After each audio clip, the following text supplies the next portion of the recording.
Hello again, and welcome to Storytime with everyone's favorite elf, Sarah Gates.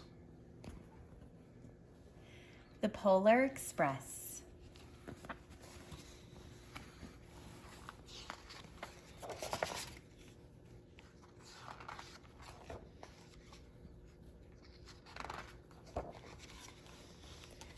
On Christmas Eve, many years ago, I lay quietly in my bed. I did not rustle the sheets. I breathed slowly and silently. I was listening for a sound a friend had told me I'd never hear. The ringing bells of Santa's sleigh. There is no Santa, my friend had insisted, but I knew he was wrong. Late that night, I did hear sounds, though not of ringing bells. From outside came the sounds of hissing steam and squeaking metal. I looked through my window and saw a train standing perfectly still in front of my house. It was wrapped in an apron of steam. Snowflakes fell lightly around it. A conductor stood at the open door of one of the cars. He took a large pocket watch from his vest, then looked up at my window. I put on my slippers and robe. I tiptoed downstairs and out the door. "All aboard!" the conductor cried out. I ran up to him. "Well," he said, "are you coming?" "Where?" I asked. "Why, to the North Pole, of course," was his answer. "This is the Polar Express." I took his outstretched hand, and he pulled me aboard. The train was filled with other children, all in their pajamas and nightgowns. We sang Christmas carols and ate candies with nougat centers as white as snow. We drank hot cocoa as thick and rich as melted chocolate bars. Outside, the lights of town and villages flickered in the distance as the Polar Express raced northward. Soon there were no more lights to be seen. We traveled through cold, dark forests where lean wolves roamed and white-tailed rabbits hid from our train as it thundered through the quiet wilderness. We climbed mountains so high it seemed as if we would scrape the moon. But the Polar Express never slowed down. Faster and faster we raced along, rolling over peaks and through valleys like a car on a roller coaster. The mountains turned into hills, the hills to snow-covered plains. We crossed a barren desert of ice, the great polar ice cap. Lights appeared in the distance. They looked like the lights of a strange ocean liner sailing on a frozen sea. "There," said the conductor, "is the North Pole."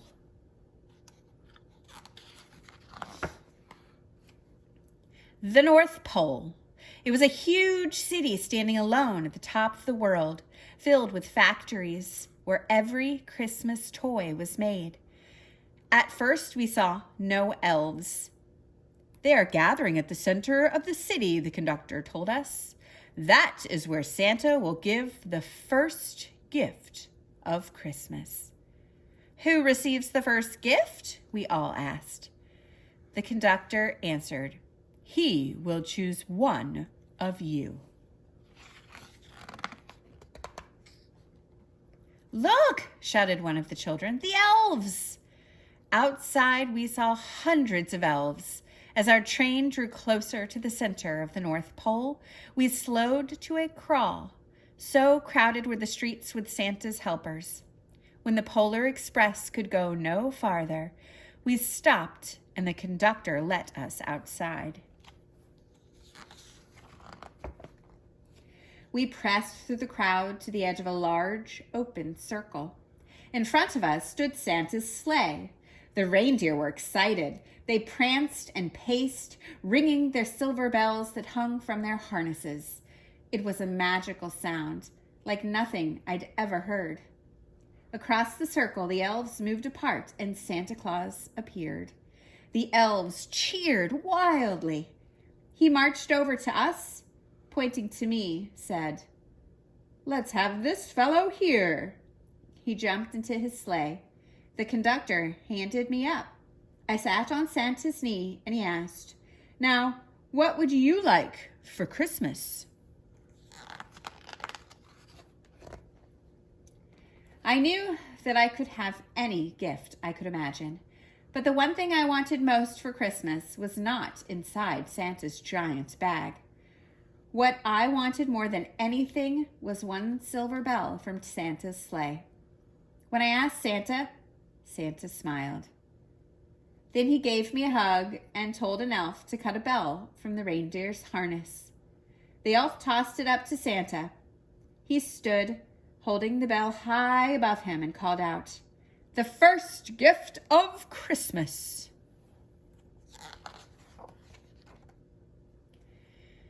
A clock struck midnight as the elves roared their approval. Santa handed the bell to me, and I put it in my bathrobe pocket. The conductor helped me down from the sleigh. Santa shouted out the reindeers' names and cracked his whip. His team charged forward and climbed into the air. Santa circled once above us, then disappeared in the cold, dark polar sky.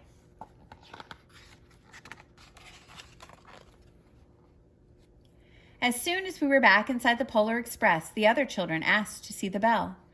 I reached into my pocket, but the only thing I felt was a hole.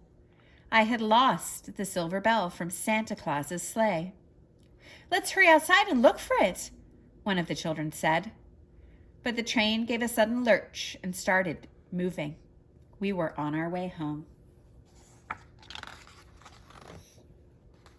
It broke my heart to lose the bell. When the train reached my house, I sadly left the other children. I stood at my doorway and waved goodbye. The conductor said something from the moving train, but I couldn't hear him. "What?" I yelled out. He cupped his hands around his mouth. "Merry Christmas!" he shouted. The Polar Express let out a loud blast from its whistle and sped away.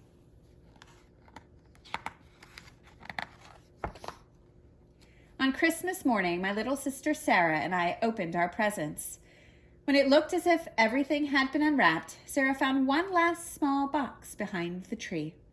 It had my name on it. Inside was the silver bell. There was a note. "Found this on the seat of my sleigh. Fix that hole in your pocket. Signed, Mr. C." I shook the bell. It made the most beautiful sound my sister and I had ever heard. But my mother said, "Oh, that's too bad." "Yes," said my father, "it's broken." When I'd shaken the bell, my parents had not heard a sound. At one time, most of my friends could hear the bell, but as years passed, it fell silent for all of them. Even Sarah found one Christmas she could no longer hear its sweet sound.